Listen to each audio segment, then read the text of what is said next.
నిన్నే ప్రేమిస్తా ఒక సీఈఓ ప్రేమ కథ. మీ అందరికీ స్టోరీ నచ్చినందుకు మెనీ మెనీ థ్యాంక్స్. ముందు ముందు రాబోయే స్టోరీ కూడా ఇదే లవ్ రొమాన్స్ సస్పెన్స్తో మిమ్మల్ని ముంచేస్తుంది. రోజు వినండి, విని హ్యాపీగా లైక్ చేసి కామెంట్స్ పెట్టండి, ప్రమోట్ చేయండి. అలాగే మొదటిసారి చూస్తున్న వాళ్ళు ఎవరైనా ఉంటే వెంటనే నా ఛానల్ని సబ్స్క్రైబ్ చేసుకోండి. ఇక మనం కథలోకి వెళ్ళిపోదాం. పూలరథంలా కదలి వచ్చిన car function hall main entrance ముందు ఆగింది. అందులో నుండి దిగిన విజయ్ తన చేతిని స్వప్నికకు అందించాడు. ఆ చేయిని పట్టుకొని దిగింది స్వప్నిక. ఆ జంట పైన వేల కెమెరాల కళ్ళు పడి క్లిక్ క్లిక్ మంటూ ఫోటోలు తీశాయి. ఎందుకంటే ఒక 2 నెలల నుండి బయట ఒకటే తీరుగా ఎస్ఎన్ఎస్ కంపెనీ గురించి వార్తలు వస్తూనే ఉన్నాయి. దానికి తోడు ఈ ఫ్యాషన్ వరల్డ్ని తన గుప్పిట్లో పెట్టుకున్న విరాజ్ రవిచంద్ర అన్న వ్యక్తి పేరు తప్ప ఒక్క ఫోటో కూడా బయట ప్రపంచానికి తెలియదు. ఇండియాకు రావడం, వచ్చాక తన బ్యూటీ ప్రొడక్ట్ లాంచింగ్ ఈవెంట్లో ఒక మానసిక వికలాంగురాలిని బ్రాండ్ అంబాసిడర్గా ఇంట్రడ్యూస్ చేయడం ఒక బిగ్ న్యూస్ అయి కూర్చుంది. విజయ్ తీసుకున్న ఈ డిసిషన్ ఒక వైరస్లా సోషల్ మీడియాలో వైరల్ అవుతూనే ఉంది. ఎంతో గట్స్ ఉంటే తప్ప ఇలాంటి డిసిషన్ తీసుకోలేరు. మరునాడు మార్నింగ్ తన వైఫ్తో వచ్చాడని తెలిసి దాని గురించి చర్చ. వెంటనే ఈరోజు ఉదయం అతను పెళ్లి చేసుకున్న ఫోటోలతో సహా ఒక బ్రేకింగ్ న్యూస్ వచ్చింది. ఇండియాలో కాలు పెట్టిన 3 రోజుల్లో ఇంత చరిత్ర సృష్టించిన మొట్టమొదటి వ్యక్తి ఇతనేనేమో. కారు దిగడం ఆలస్యం కాశీ పరుగున వచ్చాడు. సార్, గుడ్ మార్నింగ్ సార్, ఒక్క నిమిషం ఇలా ఆగండి అని ఫోన్ చేశాడు ఎవరికో. అక్కడ పక్కనే ఉన్న 7 గుర్రాల రథం వచ్చి ఆగింది. విజయ్ అటువైపు వింతగా చూడడంతో ఇంతలో మల్లిక మేడం వచ్చి, అరే విజయ్, ఈ రథాన్ని ఎక్కండి అని చెప్పింది. రథం ఎక్కి కూర్చోగానే బ్యాండ్ మేళం మొదలవడంతో మెల్లిగా ఆ రథం ముందుకు కదలసాగింది. అప్పుడే పైనుంచి 2 హెలికాప్టర్లు గులాబీ పూల వర్షం కురిపించసాగాయి. ఆ హడావిడి ఆర్భాటాలు, దేశ విదేశాల నుండి వచ్చిన అంతమందిని చూసిన స్వప్నిక బెదిరిపోయిందని చెప్పాలి. ముందు నుండి ఒక పద్ధతి ప్రకారం జరిగితే ఇలాంటి భయం ఉండకపోవచ్చు. కానీ ఇంత సడన్గా, అది ఎటువంటి పొత్తు కుదరని విజయ్తో తనకు పెళ్ళి అంటే అది ఉక్కిరిబిక్కిరి చేస్తుంది. విజయ్ ఇదంతా చూస్తుంటే నాకు భయంగా ఉంది. మళ్ళీ ఆ లాస్యతో ఈ రోజు నీకు ఎంగేజ్మెంట్. ఆ పరశురామ్కి నేనంటే మొదలే పడదు. బయట థ్రెట్ ఉంటే తప్పించుకునే మార్గం ఉంటుంది, కానీ ఇంట్లో మన పక్కనే ఉంటే అడుగడుగున అది గండమే అని వణుకుతున్న కంఠంతో అంది స్వప్నిక. అది నిజమే అనిపించింది విజయ్కు. చూడు స్వప్నిక, యుద్ధరంగంలో అడుగుపెట్టాక కత్తి విసిరినా బాణం విసిరినా ఎదురు నిలబడి పోరాడక తప్పదు, లేదంటే ప్రాణాలు పోతాయి అని చెప్పాడు విజయ్. మాటల్లో ఫంక్షన్ హాల్ లోపల ఎంట్రెన్స్ వచ్చేసింది. అక్కడ దిగి లోపలికి వెళ్ళారు విజయ్, స్వప్నిక. పరశురాం తన బుర్రకు పదును పెట్టడం మొదలుపెట్టాడు. బేబీ, ఈ యాక్సిడెంట్ ఏదీ బయటపడలేదు కాబట్టి మనం తెలియనట్టే ఉందాము. ఇప్పుడు విజయ్ ఆ అమ్మాయిని పెళ్లి చేసుకున్నాడు కదా, మన షేర్స్ని అడ్డం పెట్టుకుని ఒక ఆట ఆడిద్దాం. ఆ పిల్లను వదిలిపెట్టి విజయ్ మన దారికి దిగి రావాలి. లేదంటే దేవిక ఇండస్ట్రీస్ భువనేష్ మొన్నటి వరకు తనతో కలిసి బిజినెస్ చేయమని మన వెంట పడ్డాడు. నేను అతని మాటలను పట్టించుకోలేదు. ఈరోజు విజయ్ ఏం చేస్తాడో చూశాక మనం ఏం చేయాలన్నది ఆలోచిద్దాం అని అన్నాడు పరశురాం. అది సరే నాన్న, విజయ్తో నా పెళ్ళి ఎలా? నేను నా ఫ్రెండ్స్ ముందు తలెత్తుకొని ఎలా తిరగాలి అని ఏడుస్తూ జుట్టు పిక్కుంది లాస్య. పిచ్చిదానిలా బిహేవ్ చేయకు లాస్య, పెళ్లి కాగానే సరిపోదు. ముక్కు ముఖం తెలియని అమ్మాయితో 2 రోజుల్లో పెళ్లి అంటే దీని వెనుక ఏదో సీక్రెట్ ఉండే ఉంటుంది. ఆ విజయ్ మేనత్త తలబిరుసు మల్లిక వల్ల వీళ్ళ ఫ్యామిలీ ముక్కలైంది. ఇప్పుడు ఆమె కింద పనిచేస్తూ ఆమె కంటే 2 ఆకులు ఎక్కువే చదివిన ఈ సీఈఓ స్వప్నికను పెళ్లి చేసుకున్నాడు విజయ్. మళ్ళీ వాడు ఆ మల్లిక వాళ్ళ ఇంట్లోనే దిగాడు. వాడికి ఫ్యామిలీతోనే పడదు. ఇక వాళ్ళ ఫ్యామిలీకి దుర్దశ మొదలైందని ఈవిల్ స్మైల్ ఇచ్చాడు పరశురాం. అదంతా విన్న లాస్య ఆశ్చర్యంగా చూసింది. ఏంటి నాన్న, ఈ సీఈఓ స్వప్నిక నీకు తెలుసా అని అడిగింది లాస్య. నాకే కాదు, ఈ ఇండియా మొత్తం తెలుసు. ఈమె ఈ ఇండియాలోనే టాప్ మోస్ట్ సీఈఓ, జగమొండి, దేనికి లొంగదు, డాషింగ్ డైరింగ్ లేడీ. ఈమె గురించి తెలిసి పెద్ద పెద్ద కంపెనీలు ఎన్ని ఆఫర్స్ ఇచ్చినా లొంగలేదు. అంతేకాదు, కొందరైతే పెళ్లి చేసుకొని ఆమెని కోడలిగా లేదా భార్యగా చేసుకోవాలని ప్రయత్నించి ఓడిపోయారు. మన పద్మత్త అబ్బాయి రమణగాడి ఉద్యోగం ఈ స్వప్నిక వల్లే ఓడిపోయింది. ఇక వాళ్ళిద్దరి మైండ్ ఒక్కటైతే ఆ ఎస్ఎన్ఎస్ కంపెనీని బీట్ చేయడం ఎవరి వల్ల సాధ్యం కాదు అని అన్నాడు పరశురాం. ఆ మాటలు వింటున్న లాస్యకి పుండు మీద కారం చల్లినట్టయింది. అందం ఒక్కటే కాదు, దానికి తోడు తెలివితేటలు కూడా ఎక్కువే ఉన్నాయన్నమాట. అసలు విజయ్ అందం కంటే ఎక్కువగా తెలివితేటలకు ఇంపార్టెన్స్ ఇస్తాడు. అదే ఆమెకు చాలా కష్టంగా ఉంది. వెళదాం పదా అక్కడికి అని అన్నాడు పరశురాం. వెంటనే ఇద్దరు రెడీ అయ్యి ఫంక్షన్ హాల్కు బయలుదేరారు. 2.5 రోజుల నుండి స్వప్నిక జాడ తెలియక, ఫోన్ లేక బిక్కుబిక్కుమంటూ భయంగా ఉన్న సీతాలకు ఏం చేయాలో తెలియటం లేదు. ఇంతలో కాలింగ్ బెల్ సౌండ్ వినగానే భయం భయంగా వెళ్ళి తలుపులు తెరిచింది సీతాలు. ఎదురుగా డ్రైవర్ కనిపించాడు. అతన్ని అయోమయంగా చూసి ఏంటన్నట్టు అడిగింది. ఇంతలో ఆవిడ ఫోన్ రింగ్ అవగానే లిఫ్ట్ చేసింది. సీతాలు ఎలా ఉన్నావు అని స్వప్నిక ప్రశ్న విని సీతాలు భోరుమని ఏడ్చింది. అమ్మా ఎక్కడికి వెళ్ళావమ్మా, నీ గురించి ఏమీ తెలియక చెప్పేవాళ్ళు లేక ఎంత భయపడ్డానో తెలుసా అని అంది సీతాలు. సీతాలు అవన్నీ తర్వాత చెప్తాను కానీ ముందు విను, నేను కారు పంపించాను కదా, నువ్వు కొత్త బట్టలు కట్టుకుని రెడీ అయ్యి ఆ కారులో వచ్చాయి అని చెప్పింది స్వప్నిక. లేదమ్మా నేను రాలేను, నువ్వు క్షేమంగా ఉన్నావుగా అంతే చాలు, ఎలాగూ నువ్వు సాయంత్రం ఇంటికి వస్తావు కదా అని అంది సీతాలు.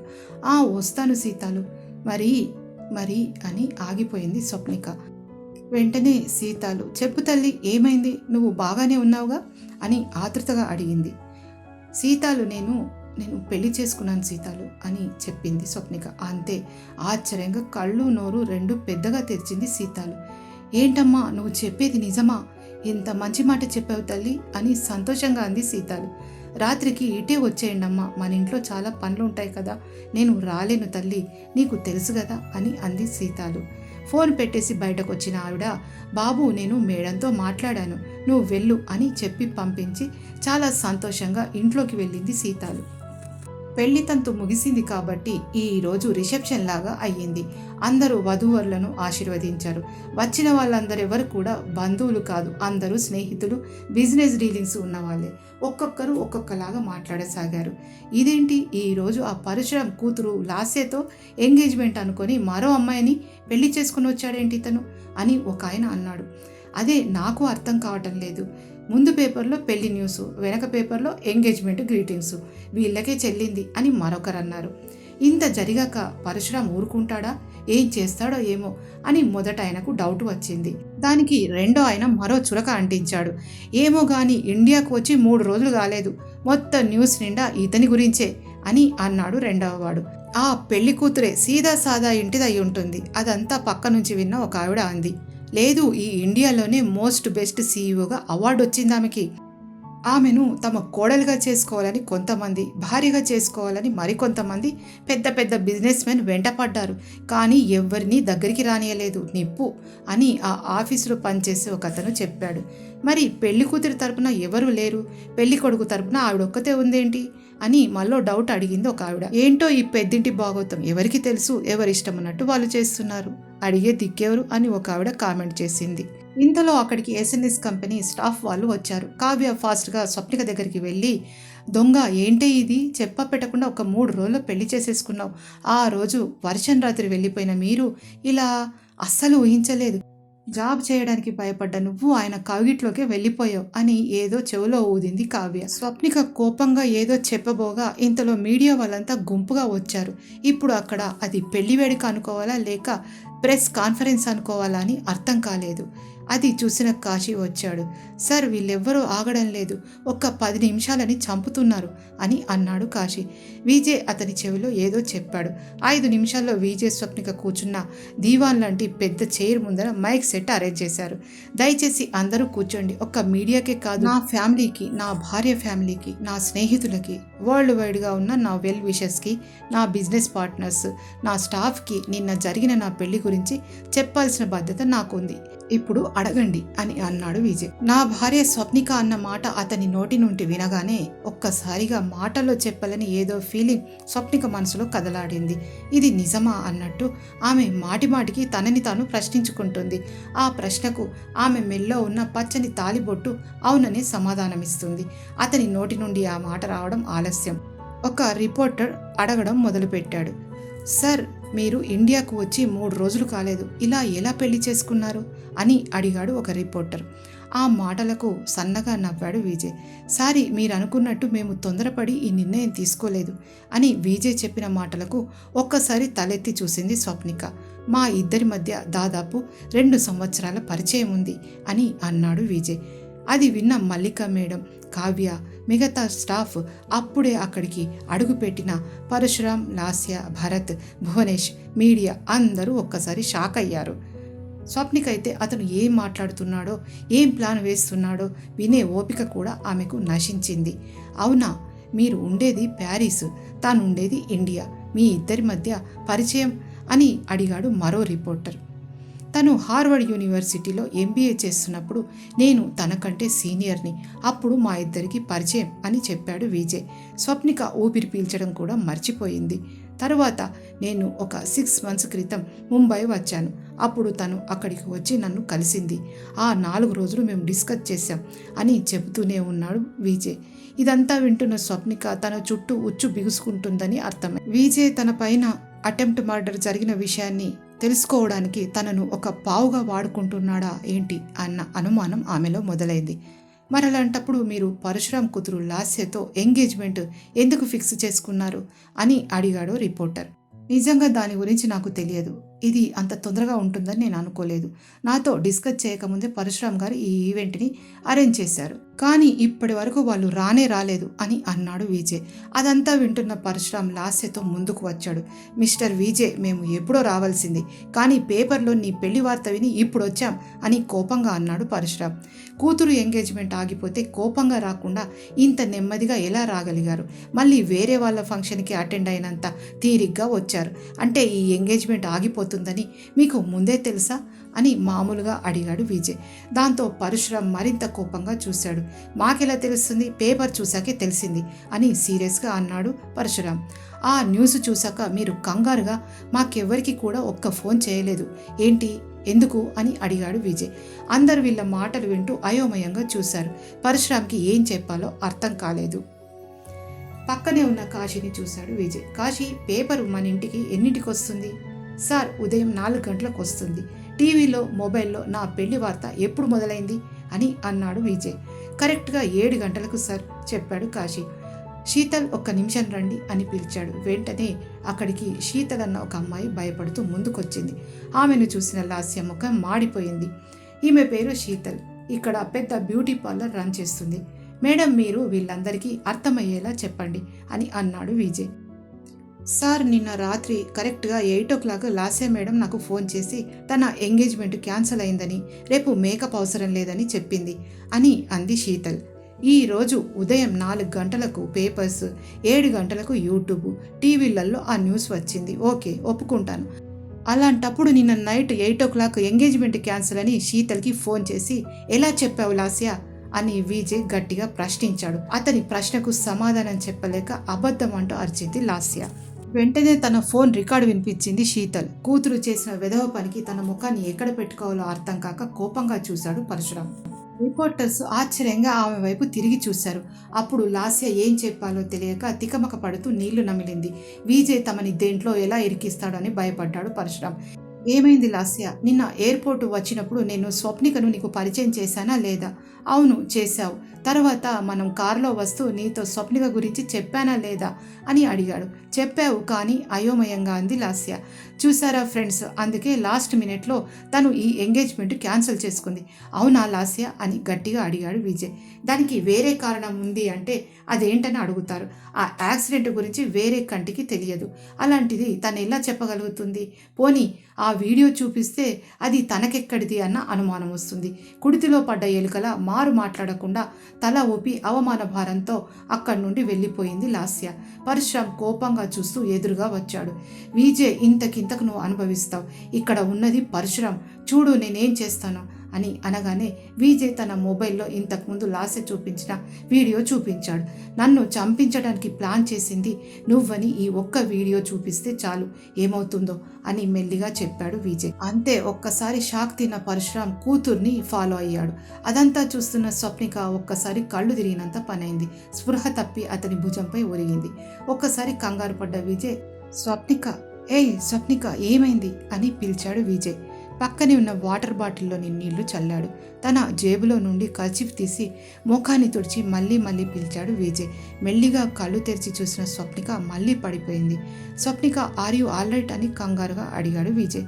ఇంతలో అక్కడికి వచ్చిన మల్లిక మేడం, విజయ్ ఇవన్నీ చూసి తను టెన్షన్ పడ్డట్టుంది, కొంచెం ఆ డ్రెస్సింగ్ రూమ్లోకి తీసుకువెళ్ళు అని అంది. అంతే, స్వప్నికను 2 చేతులతో అమాంతంగా ఎత్తుకుని ఆ రూమ్లోకి తీసుకువెళ్ళిన విజయ్ బెడ్పై పడుకోబెట్టాడు. వెంట మల్లిక మేడం కూడా వచ్చింది. విజయ్, ఇప్పుడు ఈ టెన్షన్స్ అన్నీ పూర్తయ్యాయి. మన ఇంట్లో మరో టెన్షన్ నీకోసం ఎదురు చూస్తూ ఉంది. దాన్ని ఎలా మెయింటైన్ చేస్తావో ఆలోచించు అని అంది మల్లిక. అది విన్న విజయ్ ఆశ్చర్యంగా చూశాడు. మన ఇంట్లో టెన్షన్ ఏంటత్తా అది అని అడిగాడు విజయ్. ఏముందా, నీ ఎంగేజ్మెంట్ తర్వాత పెళ్లి చూడ్డానికి తమరి బలగం మొత్తం నిన్న రాత్రి దిగిందంట.